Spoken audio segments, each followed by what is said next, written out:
Okay, so we're gonna get started on this new storyline, and this one is called Debt Cleared. Okay, so this is about a young girl who gets sold from her family. Now, her father had an affair with this woman. Okay, so when he had an affair with this woman, the woman dies in childbirth. And so the only person left for the baby to go to would be the father. And so the father had brought the idea to the wife that, we can raise her because he wanted to raise his daughter. But the wife was wicked and jealous and evil and did not want that little girl raised in her house. So, she could have raised her as her own, but she chose not to. She looked at that little girl as if she was famine, literally. Not that it was her fault that she was here, whatever, okay? So she cursed the little girl and went behind the father's back and sold her to another family. And we're talking about a very poor family, whereas their family was very high ranked in the community, okay? So she literally sold this little girl for pennies on the dollar to the poorest family, one of the poorest family in the most ruined neighborhoods that you can possibly think of, okay? Just so that little girl can have a suffering life, okay? The father didn't know about this because the wife had guaranteed that she would find her a great place to stay. And so she also told him that she will send the family money to take care of her. So he allowed her to handle all those affairs because of the shame he felt and the guilt he carried for having an affair and a baby on his wife, okay? So it was out of mind, but yet he was deeply concerned because he knew he had a child in the world. And he did feel a sense of, just a sense of love in that regard. But it's different when you raise somebody and, I don't know. I guess the circumstances made him feel guilty because the mother of the child had passed. And now he knew that the daughter would not be in his care. And now she's in the company of whomever. Okay, so.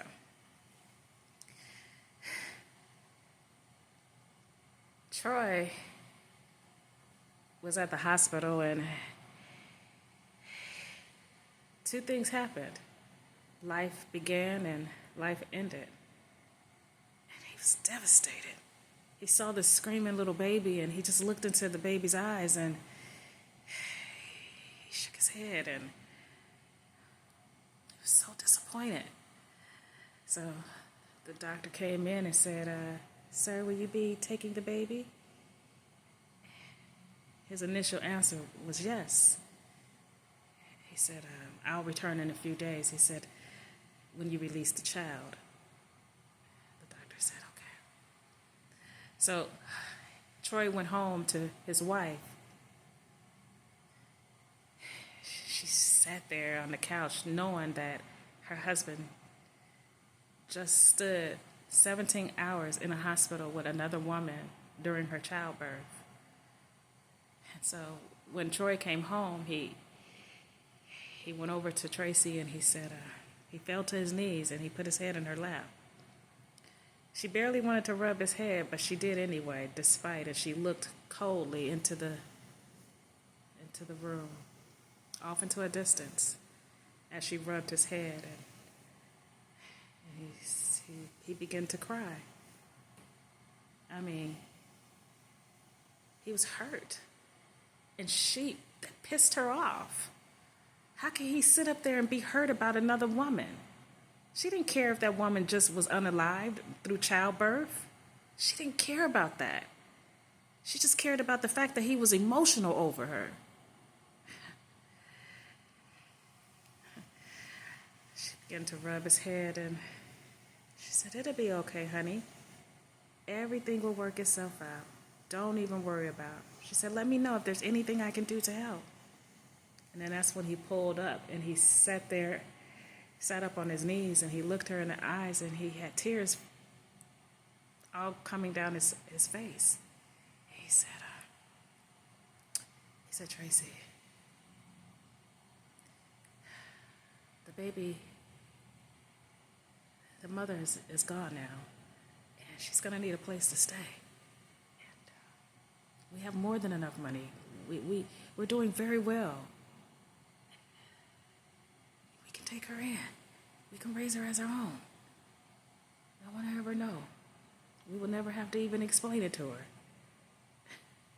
Tracy sat back, and if eyes could unalive a person, Troy would be on the floor. And she rose, and it forced him to get up on his feet. And she stared him in his eyes and said, "Troy, how dare you? How dare you come in here and request me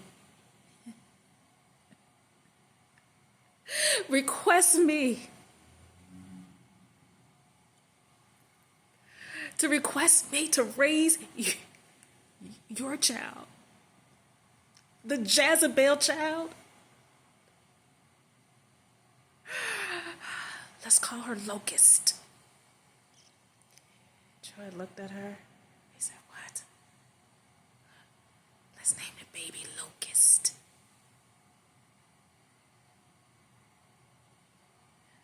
Troy looked at his wife, and he couldn't believe the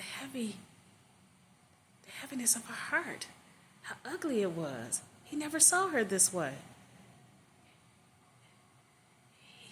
That day, he began to see her with new eyes. Didn't change his heart. He still loved her. But he began to see her with new eyes. He saw her differently from that day forward. And Troy put his head down, and he was ashamed.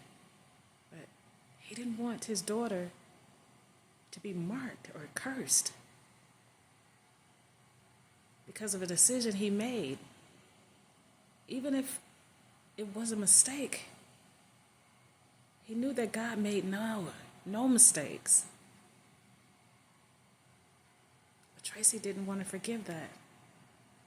She couldn't even see a baby as innocent. And he said to Tracy, he said, "Look," he said, "I know this is hard for you." He said, "But the child needs to be picked up in a few days." She said, "Don't worry, I'll take care of that." And he said, "What do you mean?" "I'll take care of it." Tracy, explain yourself. I'll make sure she goes to a good family. I'll make sure she's taken care of for the rest of her life.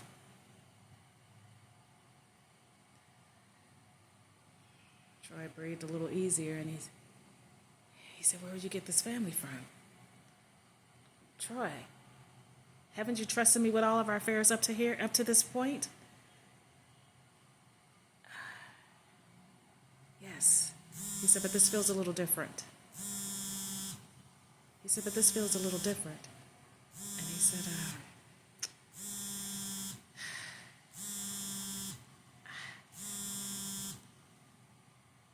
"This feels a little different, and I just want the best life for her." "Okay, Troy." And that she'll get. That's exactly what she'll receive. "You have to trust me. Don't you trust me, Troy?" Troy felt like he can trust his wife up until this very moment. It was what was in her eyes that he just didn't trust. Is what was in her eyes. He began to see Tracy differently from that day on.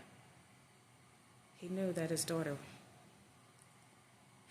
he didn't know what was going to happen to her. But he had to trust God at this point to provide for her and to look after her.